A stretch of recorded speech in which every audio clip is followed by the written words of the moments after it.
This is Peter Collins with another sales tip for the professional salesperson. And in this module, I want to give you some personal advice, and it's about dealing with prospects that understand the selling process. This happens quite often to people that are not prepared for what's happening, or to even novices, because there are prospects who understand the selling process or think they know a lot about selling. And that may sometimes present difficult selling obstacles, especially for novice sellers. You see, prospects who understand the selling process or think they know a lot about selling may sometimes present difficult selling obstacles, especially for the novice sellers. But as a professional that's been in sales for such a long time, I enjoy some of the banters, but I never get sucked in to their web. So whenever you encounter one of these people, simply don't fight with them. Now, if you play along with them, these prospects can be difficult. But if you just take it as another sales call, these prospects could be the easiest of all to sell. The one thing you should remember is that you're in the 21st century now, and many of today's managers and small business proprietors mostly came up in the ranks as salespeople. So they may know selling, but much of what they know can be overridden by more modern sales approaches, selling styles, and selling techniques. And that's what you have as an advantage, a really big advantage, because they will appreciate a good selling style. And in fact, they'll envy what they see.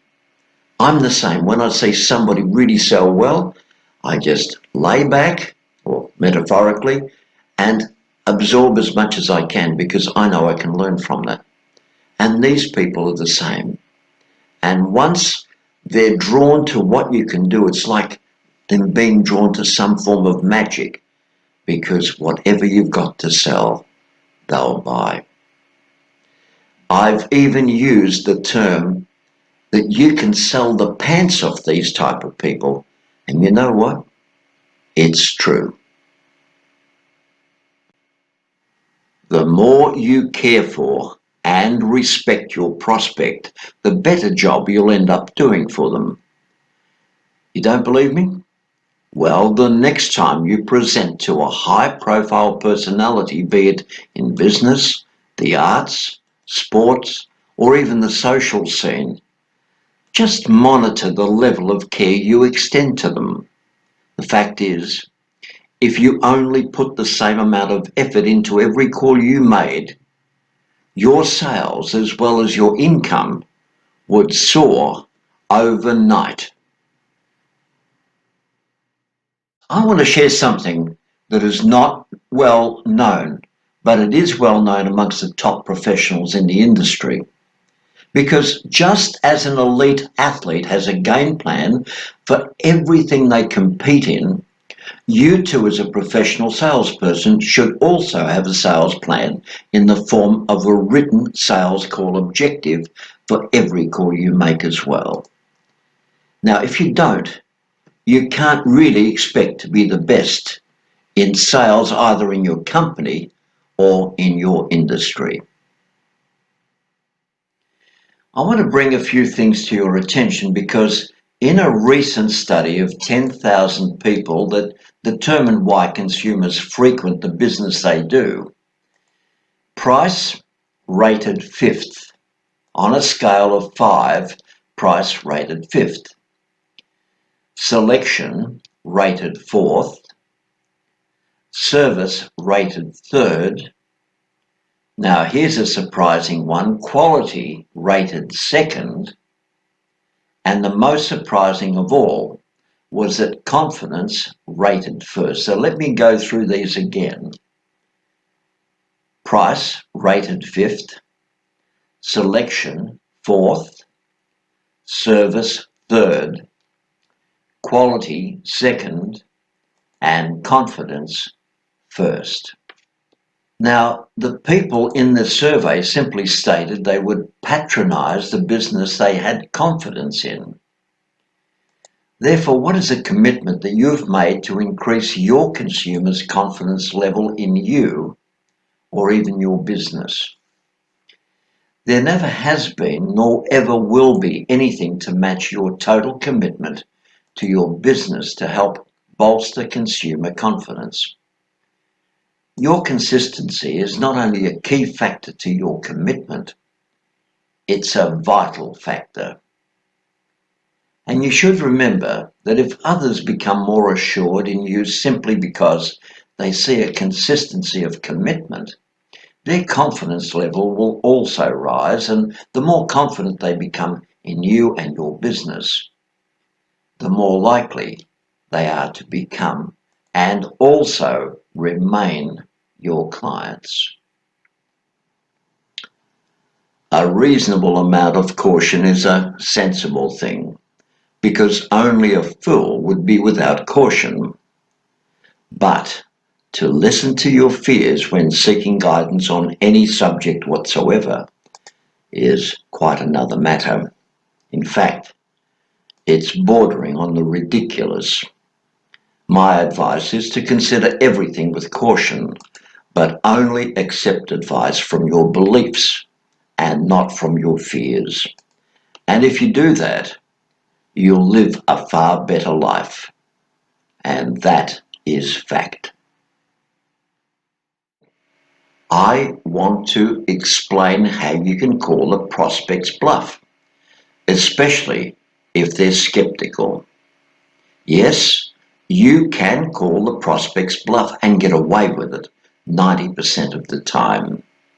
Because one of the things that I've found that has worked to my advantage more often than not, once I've called the prospect's bluff, and the more skeptical you appear to the prospect's ability to make your product or service work for their benefit, yes, the more skeptical you appear to what they can do, the more likely they are to sell themselves. But if your prospect will not rise to your bluff to take you up on your challenge, just keep packing and start to leave in a professional manner. Now, my experience suggests that this ploy has worked for me around 90% of the times that I've used it, especially when I've combined it with the Columbo close. Don't tell me you don't know what the Columbo close is.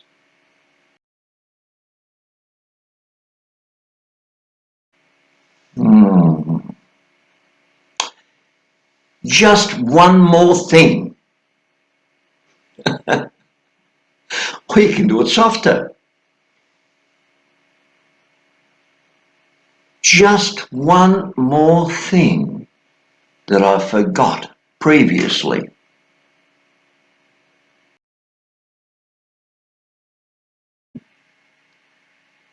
Now, if you want to become a better salesperson, I have some advice that you can use immediately. Now, if I said that customers are a peculiar lot, most would agree. But if I said that customers are a peculiar lot because some remember what we do, but most remember what we don't do, that's what will change the equation and make you think about what I've just said. And it's the salesperson that does what the prospect least expects that usually also gets remembered and talked about the most. So, having said all of that, I bet you've learned a lesson because of what I've just said. And if you haven't, I have no idea what to do with you. So, enjoy what I've just said because it's an important issue. Whoever it was that was first to say that cash was by no means the only currency in business was absolutely spot on. Yes, spot on. Because there's much to be said about a job well done or the respect of others, or even the thrill of building something from nothing. So why did I bring this particular matter up here? Well, because these are the areas that the leaders of this world pursue. And they understand that if they keep their eyes on these goals, the profits will follow. So just think about it for a minute, because this is crucial to understanding leadership. The people that are told that they've done a job well done, or how to expect others, or even being taught the thrill of building something from nothing, become the leaders of the future. And the leaders of today understand this one factor, and these are the people that they've employed, they've invested time and energy into, and they've taught them the basics of leadership. And because of that, they understand that if they keep their eyes on goals such as these are the things that will make the profits follow. And that in business is absolutely crucial.